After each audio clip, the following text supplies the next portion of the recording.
Balochistan grand alliance catch کے زیر اہتمام government boys model high school تربت میں محکمہ تعلیم کیچ کے ایپکا سے تعلق رکھنے والے ترقی پانے والے کلرکس کے اعزاز میں تقریب منعقد ہوئی، جس میں تعلیمی شخصیات، اساتذہ اور ایپکا رہنماؤں نے بڑی تعداد میں شرکت کی۔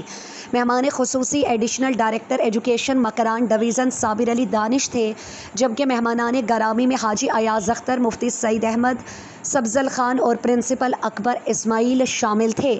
پروگرام کا آغاز تلاوت کلام پاک سے ہوا اور حاصل مہر صغیر احمد کی وفات پر تعزیت کی گئی۔ خطابات میں صابر علی دانش نے کلرکس کو محکمے کی ریڑھ کی ہڈی قرار دیا، ایاز اختر نے ترقی کو اتحاد اور مشترکہ جدوجہد کا نتیجہ کہا، سبزل خان نے نو ملازمین کی ترقی کو بڑی کامیابی قرار دیا اور پرنسپل اکبر اسماعیل نے کہا کہ ایپکا رہنما کلرکس کے مسائل اجاگر کر کے حقوق دلوا رہے ہیں۔